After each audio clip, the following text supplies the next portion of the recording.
नमस्कार मित्रांनो, तुम्हा सर्वांचं आपल्या युट्यूब चॅनल NNG महाराष्ट्रामध्ये खूप खूप स्वागत आहे. मित्रांनो काल हिंद केसरी असं माळशिरसचं मैदान पार पडलं. जबरदस्त मैदान होतं आणि या मैदानामध्ये आपला बिनजोडचा बेताज बादशाह राहुलभाई पाटील आडवली कल्याण यांचा मथुर आणि निकालाचा बादशाह शिरसवडीकरांची रायफल मित्रांनो होती. जबरदस्त जोड झाला होता, कारण का वडकेला तर त्यांनी एक नंबर केलाय म्हणून त्यांच्याकडनं खूपच अपेक्षा होती की यंदा पण ते राडा करतील म्हणजे करतीलच. पण असं झालं अचानक, जसं पेडगावला गाडी सुटली होती तशी गाडी हातातनं सुटली. गट सुटल्याच्या नंतर जे झालं ते म्हणजे असं झालं की लय एकदम लय वाईट वाटायला लागलं, कारण का एवढी मोठी गाडी होती. आता मथुर सांगू शकत नाही, पुढच्या वर्षी राहुलभाई त्याला थांबवतील पळावतील त्याची काय आता गॅरंटी नाही, पण ही जी एवढी मोठी गाडी आहे ती पळावी अशी आपली इच्छा होती आणि ती पळली. पण मोठ्या मैदानात असं झालं त्यामुळे लय वाईट वाटत होतं.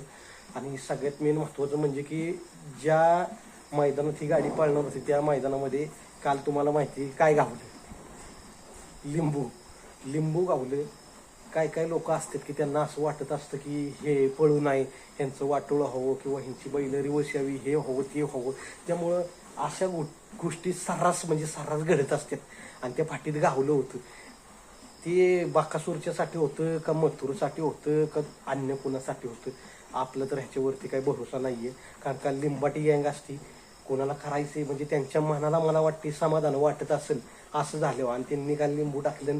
ह्या दोन गाड्या तर माहिती आहे सगळ्यांना की फायनलला राहिले नाही, त्यामुळे त्यांना कुठं आसुरी आनंद झाला असेल असं पण असू शकतो. पण आपला ह्याच्यावरती जरा पण विश्वास नाही. लिंब टाका, काय टाकायचं ते टाका, अंधश्रद्धावाली आम्ही नाहीये.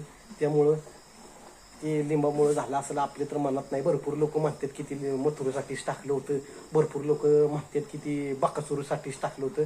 त्याच्यावरती आपला जराही विश्वास नाही. आणि भरपूर लोक आहेत आजकाल विज्ञानाचं जग आहे, लिंबावर जर पळायला लागली असती तर सगळी लिंबच घेऊन पळत असती. कशाला बैलावरती करोडोनं खर्च केला असता, करोडोपती आहेत लोक, तरी पण त्यांच्या दावणीला टॉपचं हत्यार नाही अशी परिस्थिती आहे. लिंबांनाच लाईनी लावली असत्या. त्यामुळे कुणीही गैरसमजत राहू नये की लिंब टाकली म्हणून हे असं झालं, लिंब टाकली. काही नाही, कोणाला किती लिंब टाकायचे ते टाका, काही विषय नाही. पण जरा बेकार वाटतं की हे कुठल्या जगात चालले, लोक काय करतात आणि काय नाही. एकदम बेकार वाटायला लागले की एवढ्या मोठ्या मैदानात असं लिंबून फिंबू घापायला लागले. द्यायला काय म्हणायचं त्यांना. काही टेन्शन नाही, कितीही काय करा, कितीही काय नाही करा.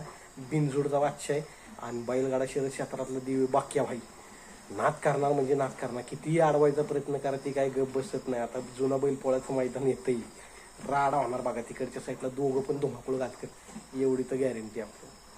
धन्यवाद.